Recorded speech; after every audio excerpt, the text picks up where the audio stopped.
Hi అండి, welcome to Rani's kitchen. ఈరోజు మన కిచెన్లో ఇంట్లో ఉన్న వాటితోటే అప్పటికప్పుడు 10 నిమిషాల్లో మనము ప్రిపేర్ చేసుకునే ఒక మంచి స్నాక్ రెసిపీ చూద్దాము. ఇది స్నాక్ అనే కాదు, మనం బ్రేక్ఫాస్ట్గా కూడా యూజ్ చేసుకోవచ్చు. చాలా సింపుల్ రెసిపీ అండి. జస్ట్ ఒక 2-3 ఐటమ్స్ ఉంటే చాలు, మనం బయటికి వెళ్ళాల్సిన అవసరం లేదు. ఇంట్లో ఉన్న వాటితోటి ప్రిపేర్ అయిపోతుంది.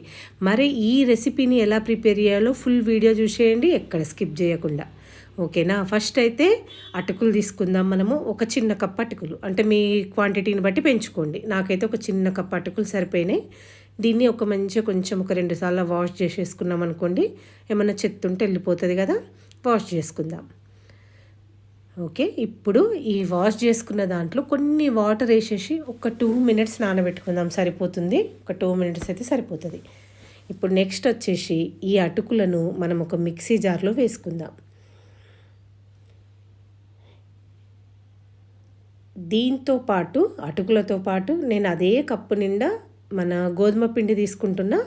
గోధుమ పిండి వేసుకోండి. మీరు గోధుమ పిండి వాడకపోతే మైదా కూడా యూజ్ చేసుకోవచ్చు. సేమ్ క్వాంటిటీ తోటి పెరుగు కూడా వాడుకుంటున్నాను నేను. ఒక కప్పు పెరుగు వేసేసిన దాంట్లో మీ టేస్ట్కి తగ్గట్టు సాల్ట్ వేసేసి మంచిగా మెత్తగా పట్టుకోవాలి. ఇప్పుడు దీన్ని మనము ఒక వేరే గిన్నెలోకి ట్రాన్స్ఫర్ చేసుకుందాము. అయితే నేను ఈ రెండిటితోటే మనకు రెసిపీ రెడీ అవుతుంది అనుకోవద్దు. దీంట్లో ఇంకా నేను కొన్ని ఐటమ్స్ యాడ్ చేస్తా. అవేదో మిస్ కాకుండా చూసేయండి, స్కిప్ చేయొద్దు. స్కిప్ చేస్తే మీకు అర్థం కాదు. ఓకే, ఇప్పుడు ఇందులో కొంచెం ఒక 1 పచ్చిమిరపకాయను, ఒక ఉల్లిపాయ సన్నం కట్ చేసి వేసేసుకున్నా. ఆ తర్వాత కొంచెం జీలకర్ర వేసుకుందాం. ఇప్పుడు దీంట్లో నేను రెడ్ చిల్లీ ఫ్లేక్స్ వేస్తున్నా. మీరు ఉంటే వేసుకోండి, లేకపోతే కారప్పొడి వేసేసుకోండి. అందులోనే కొంచెం ధనియాల పొడి, కొంచెం కొత్తిమీరాకు, మీకు నచ్చితే కరివేపాకు కూడా వేసుకోండి. ఉంటే వేసుకోండి, లేకపోతే స్కిప్ చేసేయండి. ఇప్పుడు ఇది మొత్తం మంచిగా ఒకసారి కలుపుకుందాము. ఎందుకంటే ఉల్లిపాయ, పచ్చిమిర్చి, మసాలాలన్నీ పిండికి పట్టేదాకా కలిపేసుకుందాం. ఇప్పుడు దీంట్లో మనము ఒక 2 టేబుల్ స్పూన్ల రవ్వ వేసుకుందాం. ఉప్మా రవ్వ ఉంటుంది కదా, ఉప్మా రవ్వ వేసుకొని దీన్ని కూడా ఒకసారి కలుపుకుందాం. నేను వేసే ప్రతి ఐటమ్ని కూడా వేసిన తర్వాత మంచిగా కలుపుకుంటున్నా, ఎందుకంటే ఉండలు కట్టకుండా ఉంటుంది కాబట్టి వేసుకోవాలి అట్లా.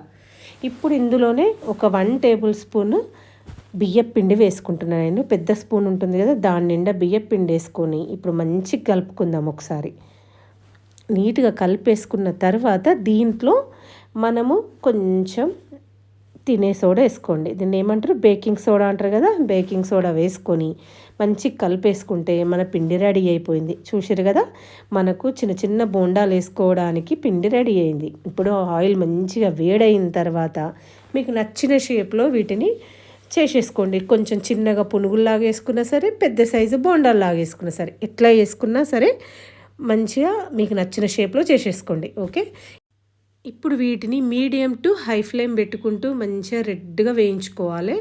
బ్రౌన్ కలర్గా అయిపోవాలి. మంచి క్రిస్పీగా వేగేదాకా వేయించుకుంటే మన బోండాలు రెడీ అయిపోయినాయి. ఇన్స్టెంట్గా అప్పటికప్పుడు 10 నిమిషాల్లో మనకు బ్రేక్ఫాస్ట్కి కానీ స్నాక్స్ కానీ బోండాలు రెడీ అయిపోయినాయి.